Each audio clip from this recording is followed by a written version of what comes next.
12 equals, that's not right. Math's not right.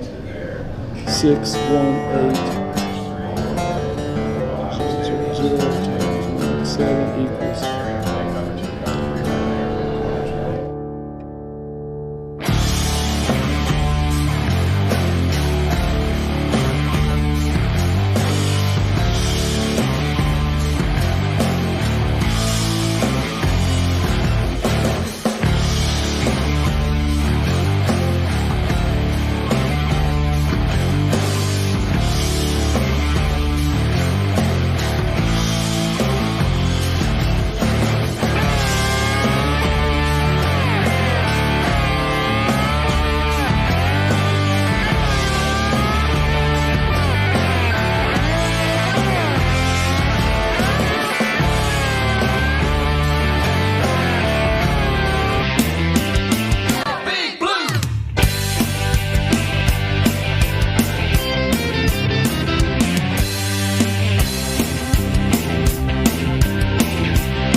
You can't hold it like that. You grab that frog by the back leg like that right there, and then you hold it. That's a good frog. Grab yours like that.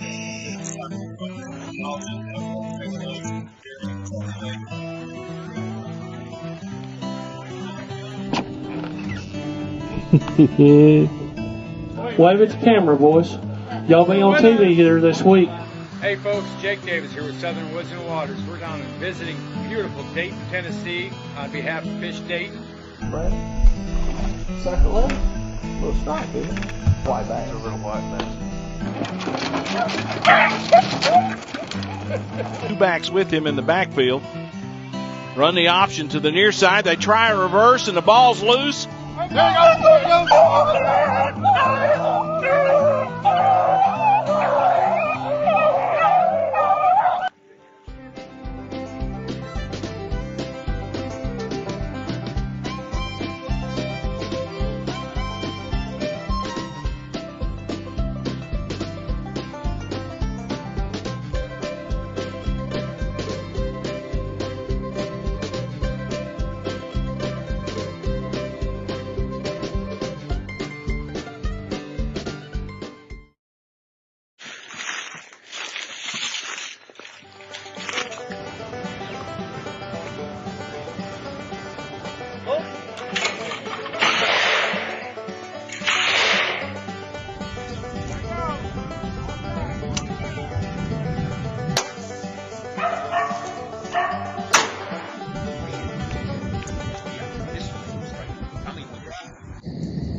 Lebanon, THW Insurance Services, LLC, 321 West Main Street, Lebanon, Cumberland University Sports 5, and at 8:30 a.m.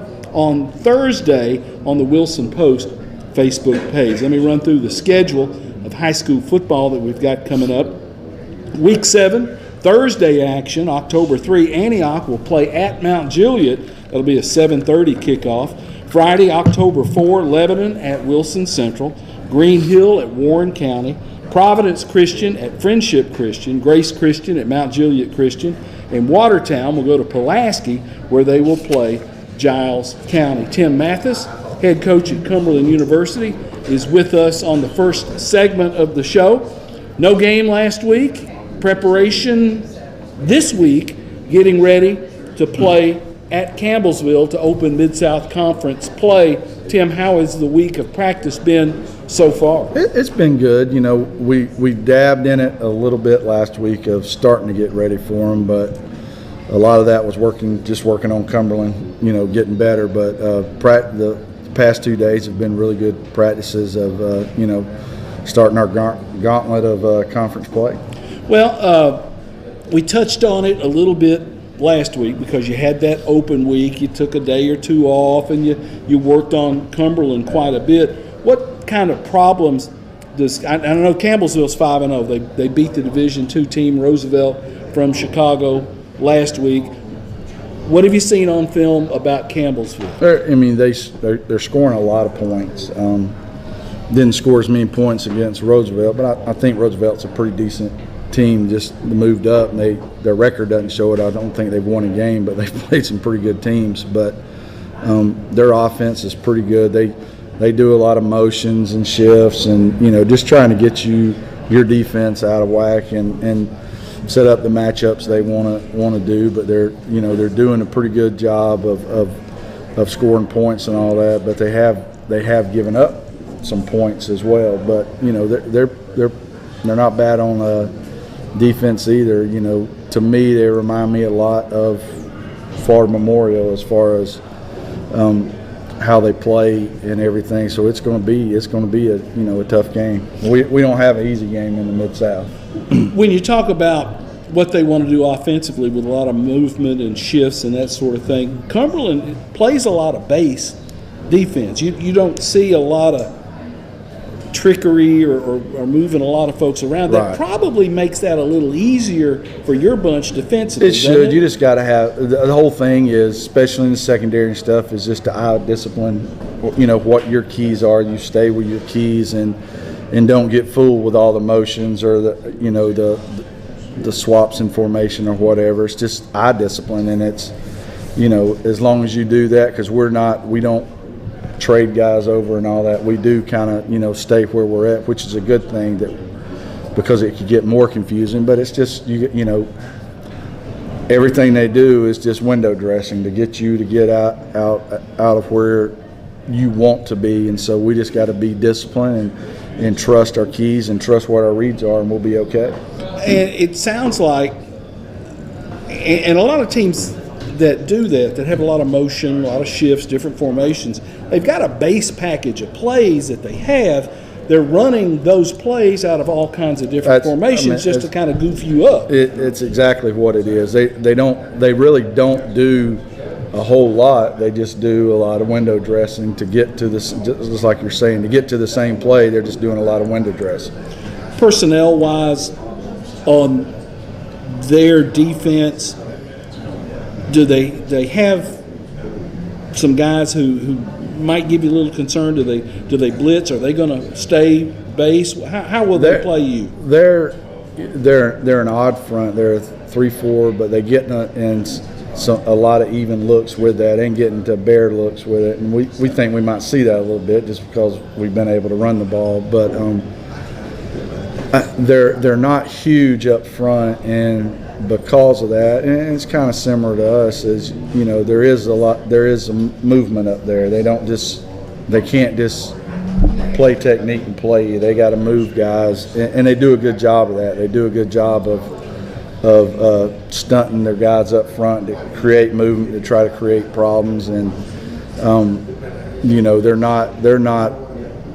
You don't look at them and go, whoa. But they're sound in what they do with all the movement. And you know, ours has got to be offensively is just block, do your job, block the, you know, if you're on the line, block your play, block how you're supposed to do it, because without being concentrating. And offensive linemen generally have rules that they go by. Right. If the ball's coming inside of them, I'm going to block it this way. If the ball's outside, I'm going to block it this way.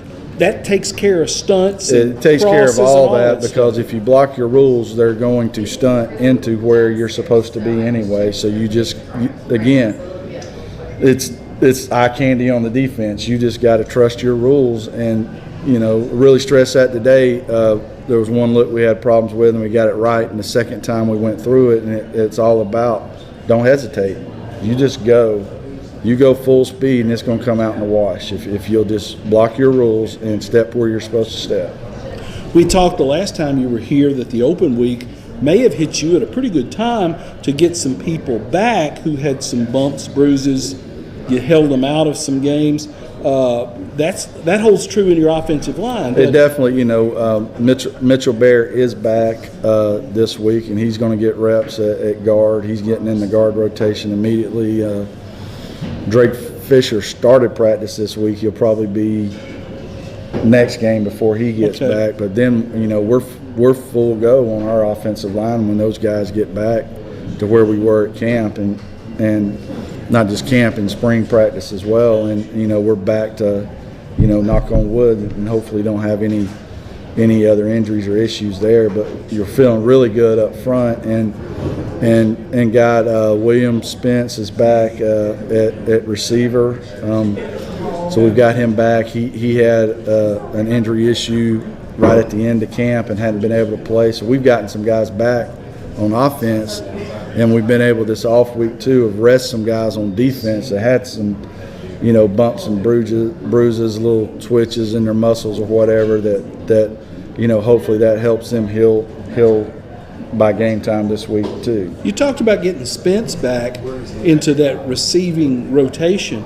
Tim, you had some pretty good guys out there, even young guys playing receiver. That's the great thing about it is you got a guy out there that's played for 2 years that's been a starter, that knows what he can do. We can move him in different positions because he knows all the positions. It gives us even more depth, and then we haven't had any issues at receiver injury-wise, but it's given us some depth that we necessarily might not have really had. Well, again, it's better to have too many at a position than not have enough. We're not complaining about getting more guys into the game at all, because it will, in this going into conference play and going into this 6 games or 5 game stretch right here, we need as many guys as we can get. Your running back room has been pretty good. It has, and they're healthy. That actually, the off week actually helped them too, because just relax some muscles and everything, and it's just we're full go there, and probably still a game or two before the one person we're still probably missing offensively is Devin Williams, who we're probably a week or 2 out from getting him back from his ACL last year. So hopefully we get him back really, really soon, because he really makes a difference. And not that our tight ends have played bad, it's just he makes a real difference at tight end when we get him back. And it'd be really awesome to get him back at tight end, and then we've got everybody on offense cooking. Devin, with that ACL, getting him back on the field, and maybe not this week, maybe a little bit later, something like that. Does he have a red shirt available, or is this going to wrap it up for him? He does.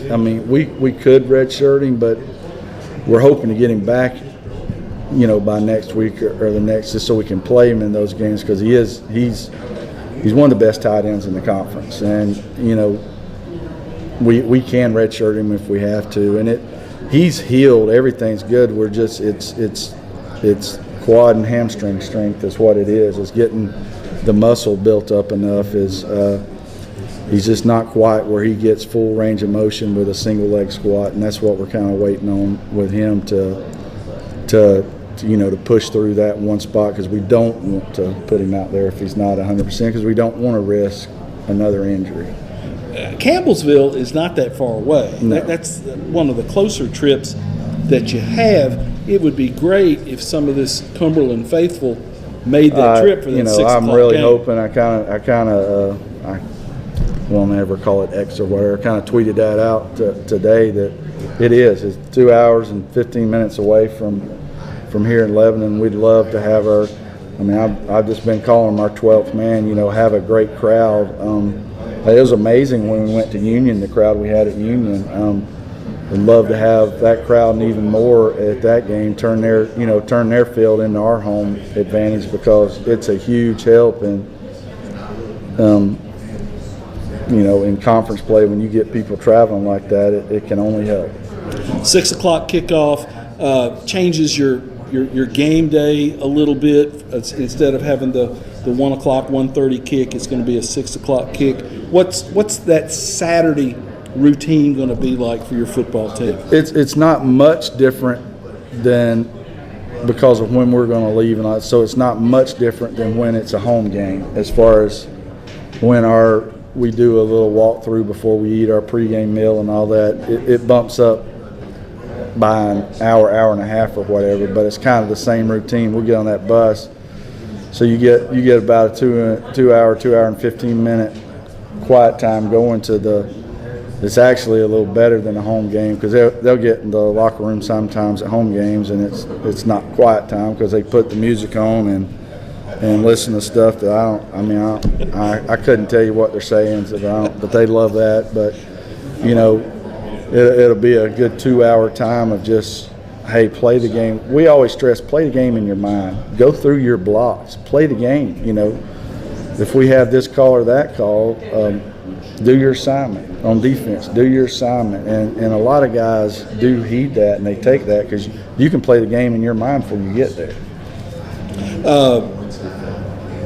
And having this time off, you feel like you're going to take a pretty healthy bunch to Campbellsville, right? But yeah, we definitely are. That's why I was looking at the travel list today, and I think,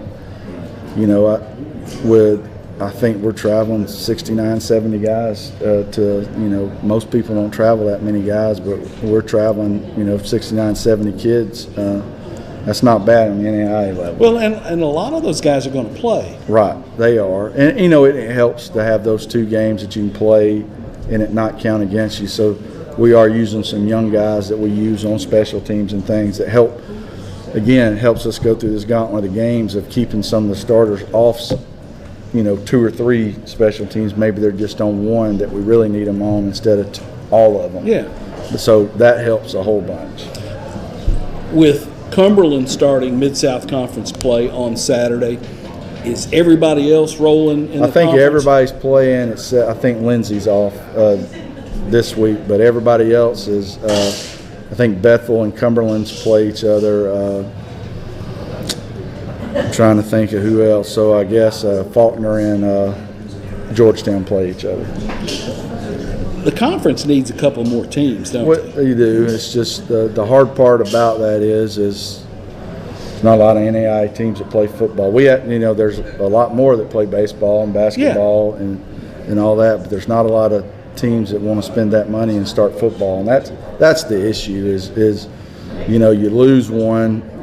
Pikeville went to the AAC or whatever. You lose 1 or 2 of those teams, and there's nobody to add because there's nobody. Yeah. There's nobody close enough is the problem. But so like next year, scheduling wise, we went back to right, wrong, or indifferent.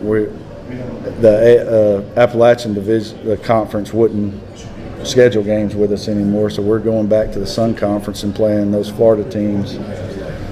Not ideal, but it gives you games. And our hard problem, we had to go to Missouri because nobody will play us. Yeah, that's the biggest issue. Not most of the people in Appalachian won't play us. Union's going to play us again next year, which is awesome because he realizes it's not a long game. We've historically played each other. It's a good game, and they will. But a lot of those won't. Pikeville's going to play us, so we'll play them. But some of those other teams, we're not playing. And it is what it is. They got to live with that. They got to go try to find games. They might travel 10 hours to go if they think they're going to chase a win or whatever. But they might close their school down with their travel expense. But you got to take that into account. But with the son, we'll have a home and away each year. So it's basically a 2-year agreement it's with a 2-year, the Sun Conference. Yeah, and going forward, because what we told the conference was, and I don't mind going down there. Do I want to go 12, 13 hours? No, but my whole deal with it is, and we're getting accommodated that way, is let us have a bye week the next week if we have to travel that far. Same with them. Yeah. They schedule a bye week, so you're not having to basically lose 2 days because you're traveling back to planning for the next week that you got a bye week. So you're not trying to bang your head against the wall trying to get ready for the next, because you're on a bus for 2 days. Well, that makes a lot of sense. Yeah. And you won't have that issue going to Campbellsville because it's, Right. like you said, it's 2.5 hours away. 6 o'clock kickoff there at Campbellsville, Kentucky. Tim, I hope you have a good crowd that goes with you. Best of luck, pal. Thank you. Go Phoenix. Tim Mathis, head coach at Cumberland, with us here on the first segment. We'll be back with more after these words.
They're all on the porch.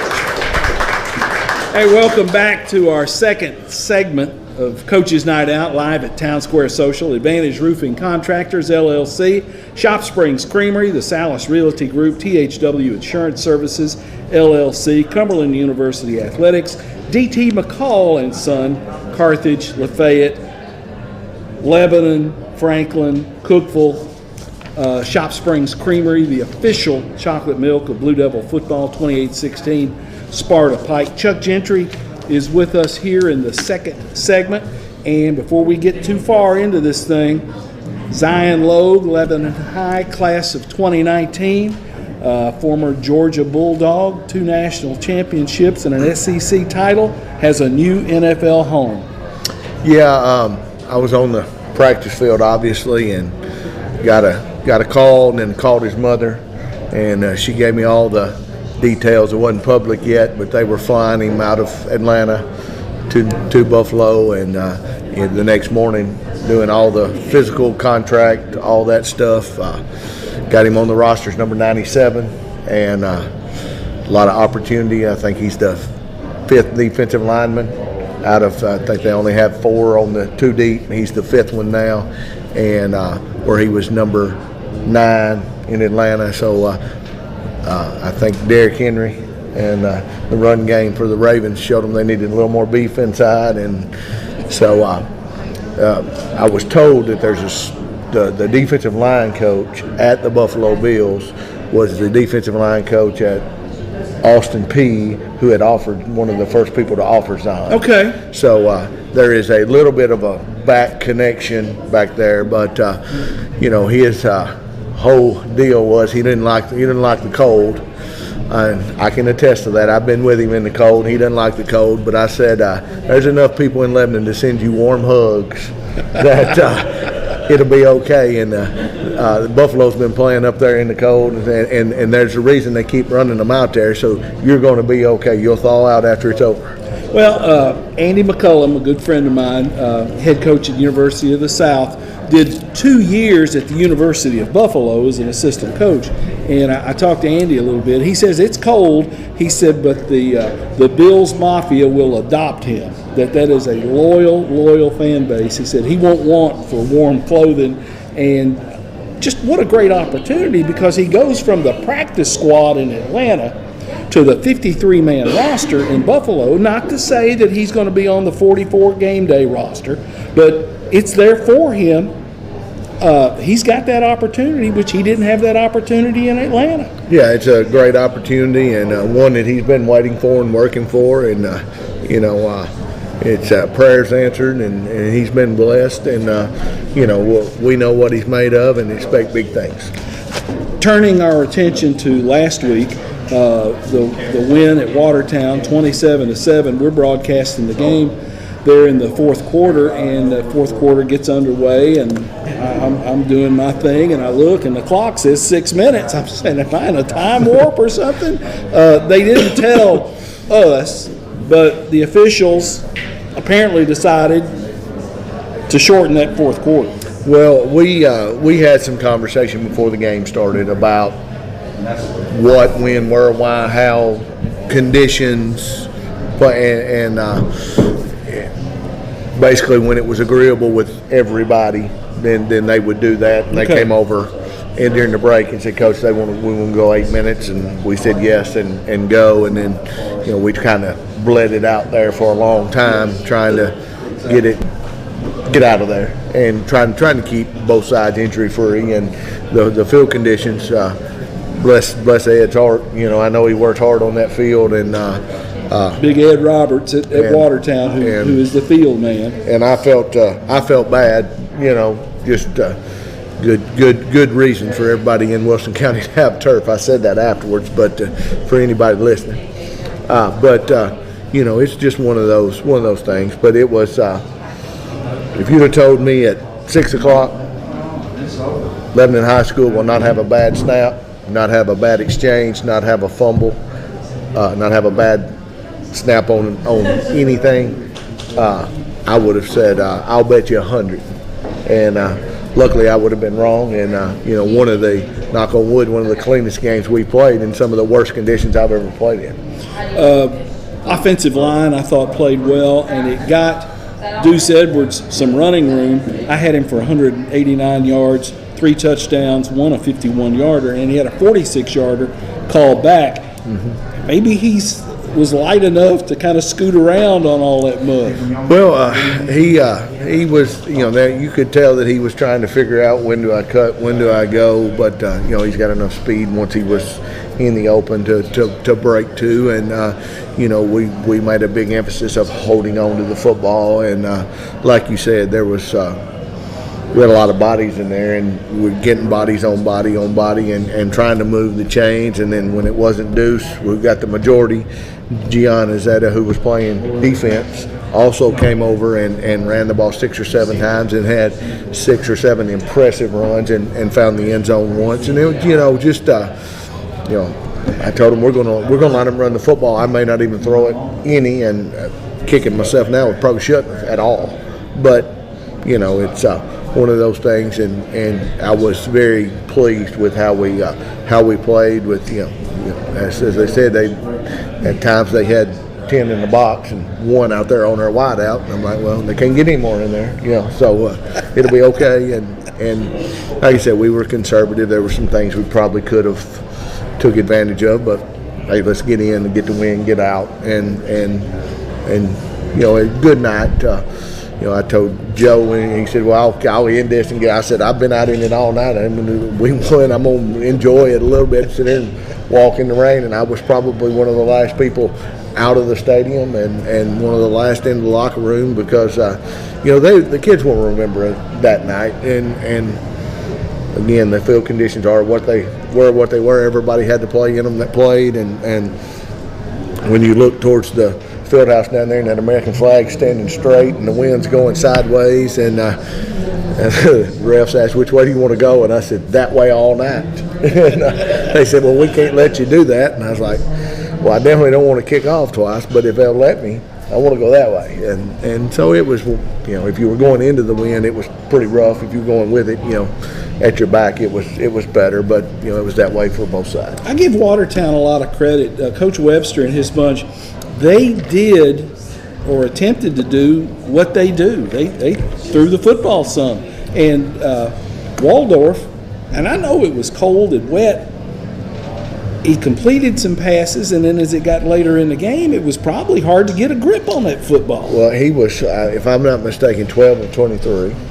And 7 for his first 7. And I will give him some credit. And I told my wife this because I encouraged her with my little one, you can stay home if you want to. I don't expect you to come in a hurricane.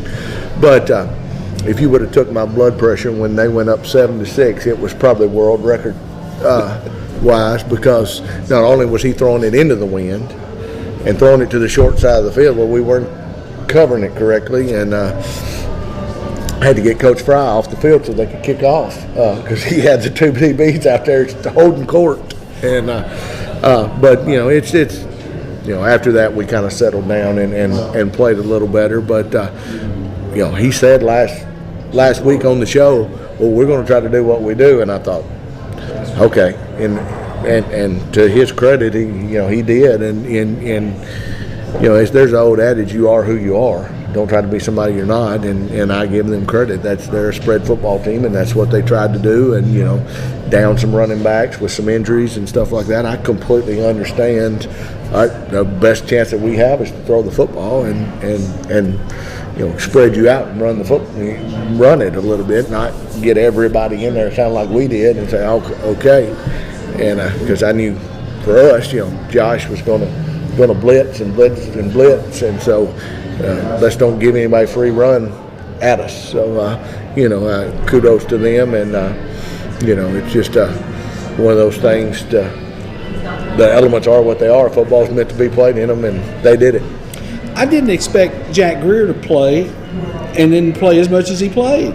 Was that a game time decision with Jack? Yeah, we felt like he was okay. He'd been to the doctor, and they said yeah, and so we said, all right, roll out there and go, and let us know. And of course, it's one of those things. Once you get out there, you don't feel it, and then when you get after the game, you do a little bit. And but Jack played well. You played a lot of young guys in key moments in that football game. That's got to help you down the road. Well, we hope so. We feel really good about our sophomore class, and some of those guys are getting acclimated, growing up. Gian got healthy. He's been battling that ankle since Centennial. Yeah. And finally, we set him a little bit, got a new brace, and I think he feels better. And Friday night he told me, I said, well, where's this guy been? He said, well, I'm healthy. And so that's a big plus. He ran the ball with some conviction. He does not avoid contact. No, he's a bowling ball, and he's got some strength about him, and he's a thick kid, and can run the football downhill, and can also play linebacker and thump you, and he's going to be a good football player. I mean, there's a reason he started at running back for us last year as a freshman, and at the end, and he's going to be a really good football player, and he's got good lateral quickness. He's a really good soccer player also. Really, I had no idea. Mm-hmm. Well, he was. I bet he plays his cane on the soccer field. I may be telling. I may not have this right, but I believe he was the freshman of the year last year for the soccer region that we're in. But he definitely was an all-region player. Turning our attention to Wilson Central, that's the game next on the schedule. You go to Gladeville to play Wilson Central. Chuck, they had a battle last week with Mount Juliet. 21-6 was that final. They ran the ball with conviction. They did not throw it until the last possession of the football game. They got in there and said, we're going to run the football. And that's kind of been their MO of we're a running football team. Every once in a while they'll do the spread stuff, but they are Coach Kuhn and his staff have done a really good job. They are playing a very physical brand of football and hard nosed and tough. And I expect Friday night to get the best shot that they have, and it will be a hard-hitting, hard-nosed football game. And I've asked our team, you're either the hammer or the nail. You better decide before you get there Friday night, and don't try to figure it out then. You better decide what you're going to be. So, doing a good job over there and rebuilding. Their freshman team is a lot better, and the future looks good for them. Chuck, as far as the region goes, this is really an important football game, isn't it? Well, yes. It's the next one. Yeah. It's a county rivalry game. It's a region game. If you look at where we're both standing, kind of in the same boat, and so it makes it much more magnified. I wouldn't say it's necessarily a in or out, because we've all got some more to play, but it's definitely a very, very big football game, and I'm sure he's talked to his team about it. I've talked to mine about it.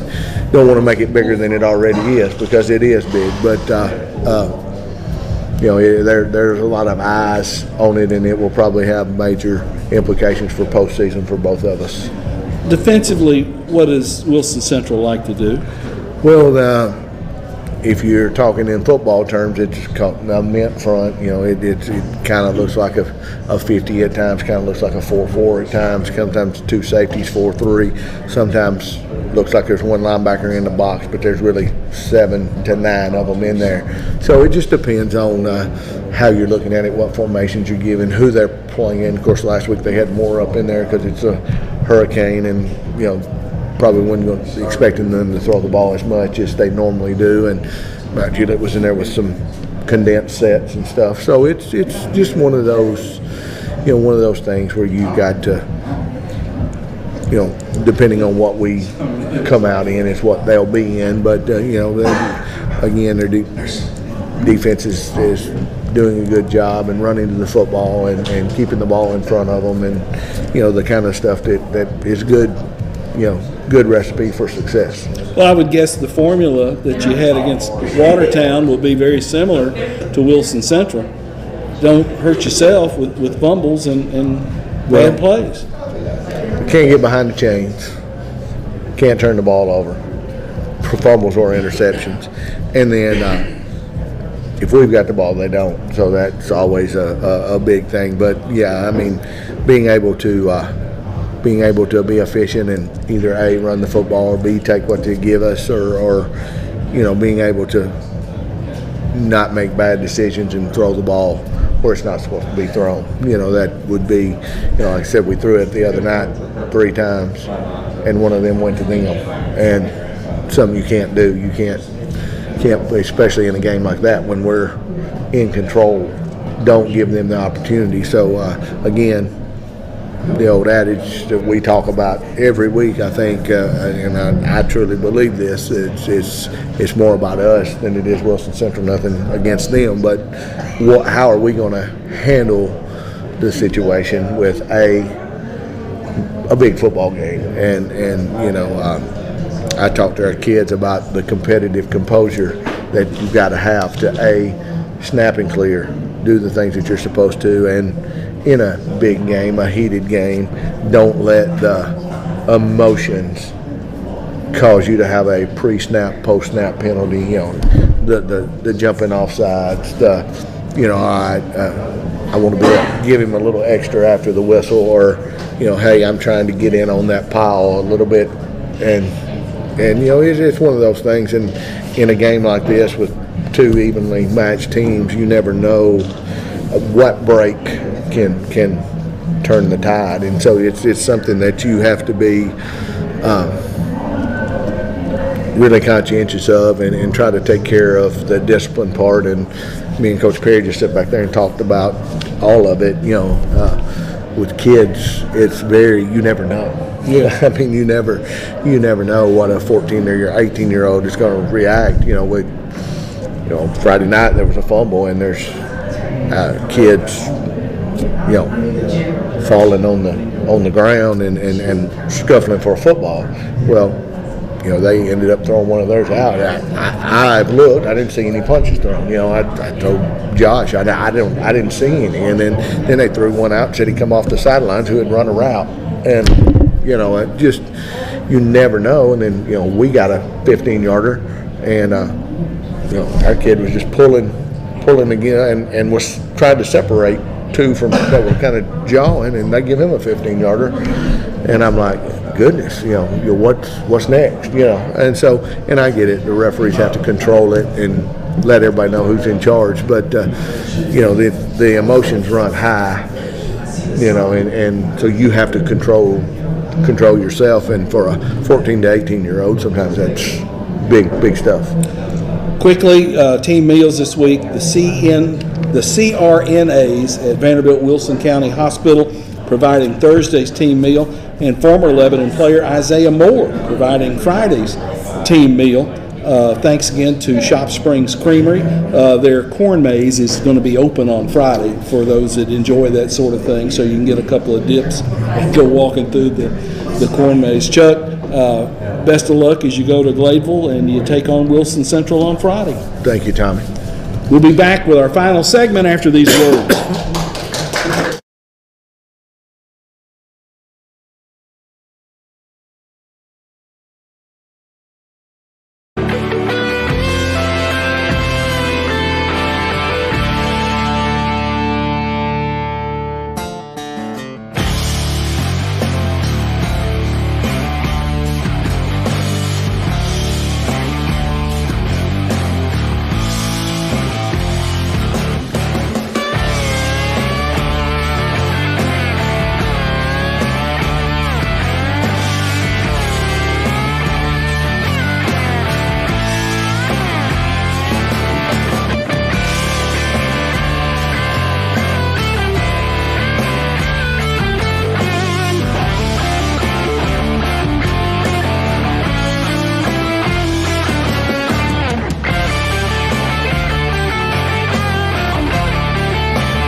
Welcome back to our third and final segment of Coach's Night Out. Of course, we're live at Town Square Social. Trey Perry, head coach of the Golden Bears, with us. And Trey, a tough weekend for the Golden Bears. Jackson Ricchetti, your sophomore long snapper, involved in an automobile accident.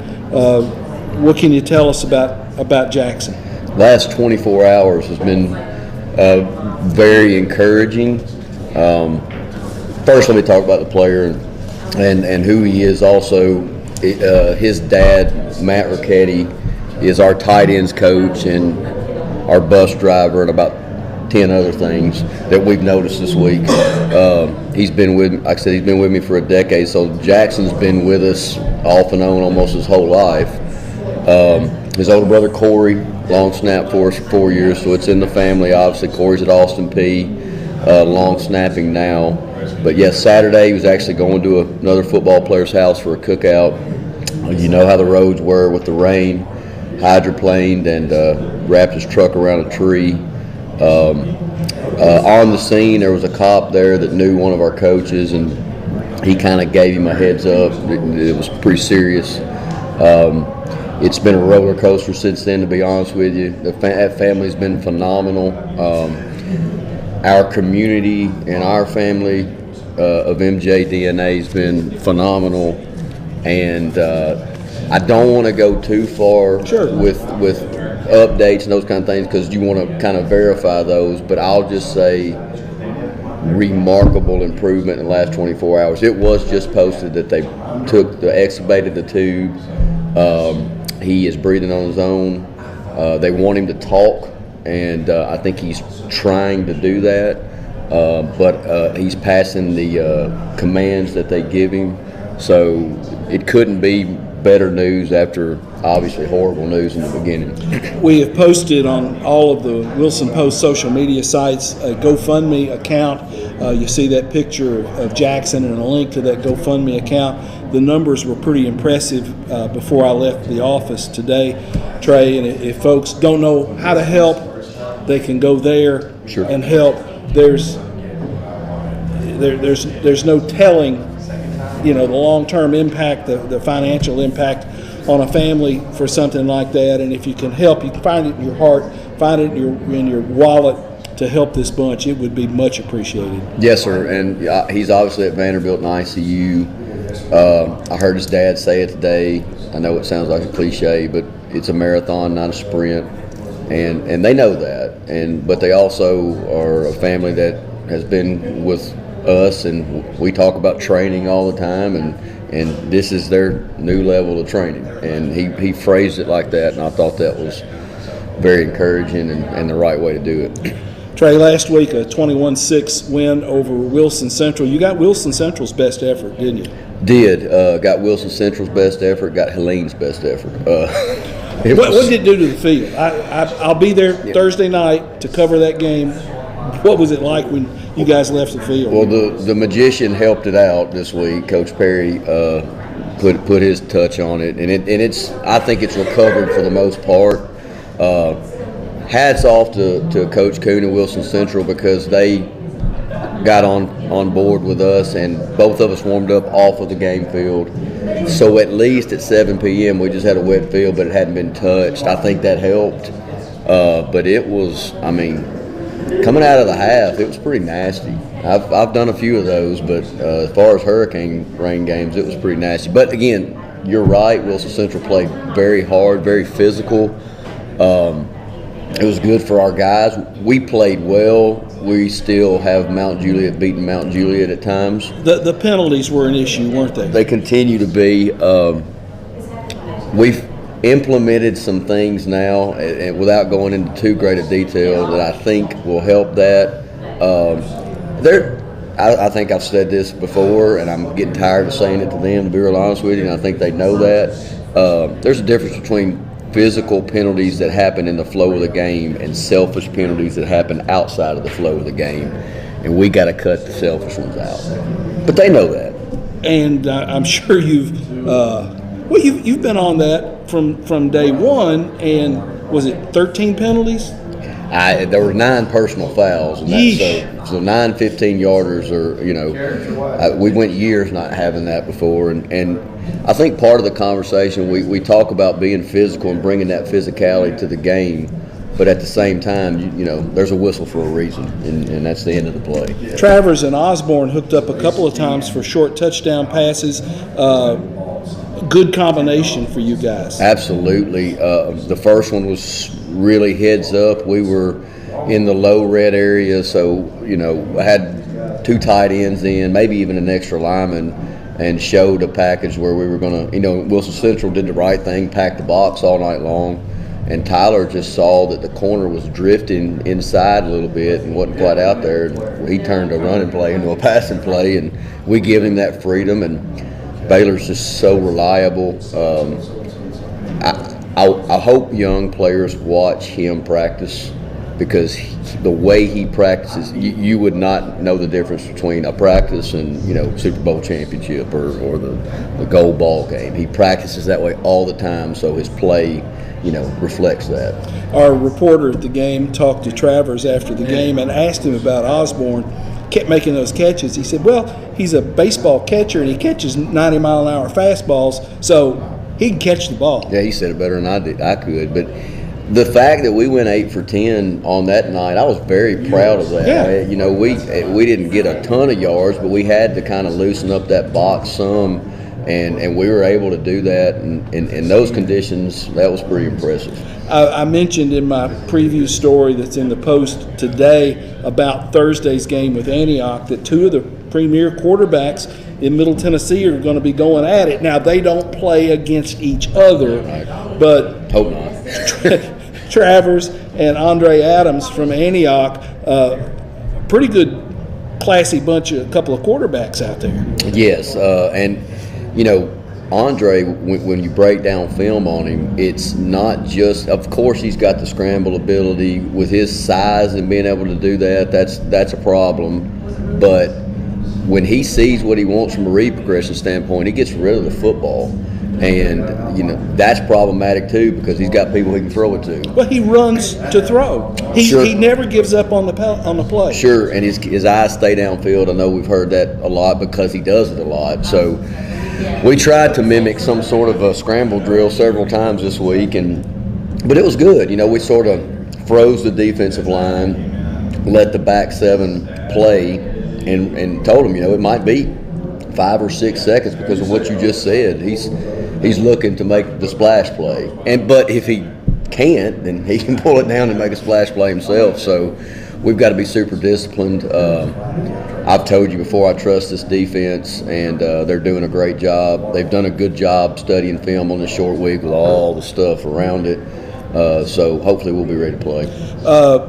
They've got a big offensive tackle who's committed to Purdue, and he's not the only big one they've got. They got some size. I said that something similar to that, which is he should stand out being 6'5" or 6'6" or whatever he is, and he doesn't, and that's a problem too. They are really big, and then defensively, I don't think they get quite enough credit defensively. Yes, offensively they should get credit. They scored 36 on Nolensville, who I think is a really good football team.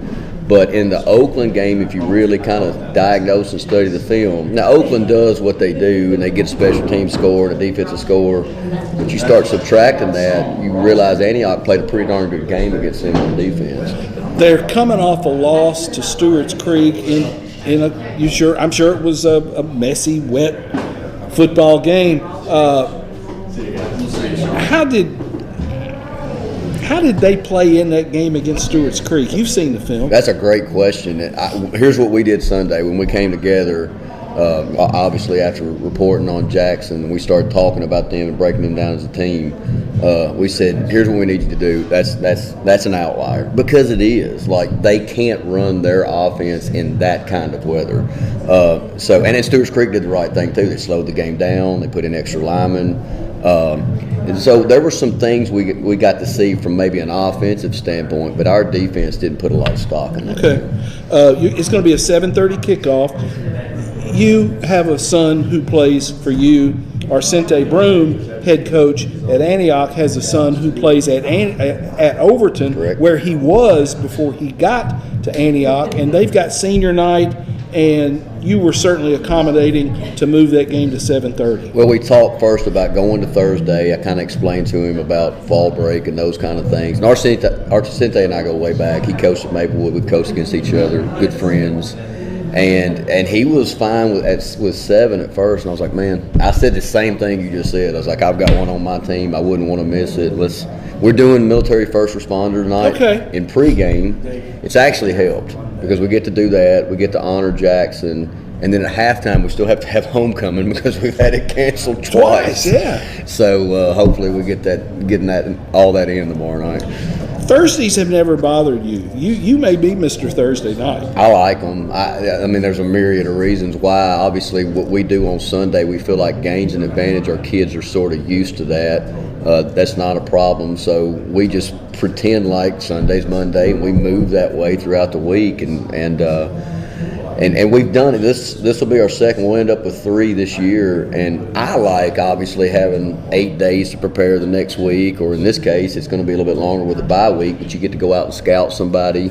If you're playing the Friday game and your future opponent's playing the Thursday game, it's a little bit harder to go do that. Once you've got yours and, done and over with, it's easier to do it that way. And there's something to be said for actually seeing an opponent live and in person and hearing snap counts and things like that, as opposed to just going through the film. 100%. And I catch myself doing it sometimes. Of course, this is a grind, and you get tired. But sometimes, I'll get that film. We'll put it. It'll be in the region film pool. We'll get those films. We'll get every angle of the film, but it's still not quite the same.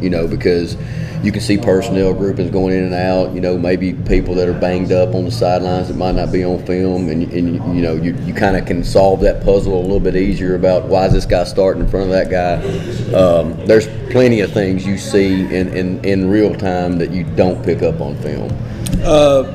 No reason to suspect that there won't be anything but a big crowd there on Thursday night, because you've wrapped a lot of things around this game with the first responders, the military recognition, the halftime, the girls finally get to wear their gowns and come out and do that sort of thing. Thursday night's going to be a big deal there at Mount Juliet. And, we talked before, but we need it to be, because, you sort of project in your budget what you think based on tradition that you're going to get in Gates, and we just got absolutely slammed in the Gallatin and the Wilson Central games, and then Warren County not having homecoming that night. It just, the weather's played tricks on us this year, and we haven't really gotten what we need out of it, so that would help tremendously tomorrow night if we had a big crowd. And a lot of folks don't understand that football programs and all the athletic programs pretty much stand on their own, either fundraising or ticket sales, and headgear costs $400 a pop these days. Right, and not only that, but depending on which school you're at and how they've got it kind of divvied out, but we also support some of the minor sports with some of our gate money, so obviously that's important. And again, you project and you try to be cost effective, but we could take a good gate right now and use it. Well, best of luck to the Bears. Play well. That's the big thing, and don't get some personal fouls, and you feel like you're going to be in a position to do what you want to do. Well, and it's the tough part tomorrow night, and it'll be for me personally too, is just managing emotions, because it feels like it's been a month since we played Wilson Central with the week that we've had. So, you try to temper that and put it on the shelf for 2.5 hours and get to be distracted, and use it as motivation. I've said, my kids repeated me today on some of the news things, like, we don't usually do this game's dedicated to, because we're a big family. Yeah. And there's a lot, but we can use this as motivation, and we're going to on this. Like, this is for 44, and we want him to win his battle way more than our game. But any little bit that can help, we're going to do it. Thanks for the visit, Trey. I really appreciate it. Trey Perry, head coach at Mount Juliet, here with us as we close out this Week 7 edition of Coach's Night Out. Where has the season gone? Town Square Social is our site. Let me run through our sponsors one more time. Advantage Roofing Contractors, LLC, Shop Springs Creamery, the Salas Realty Group, THW Insurance Service, LLC, Cumberland University Athletics, DT McCall, and Sons. For all the guys behind the camera, I'm Tommy Bryan. I will talk to you later.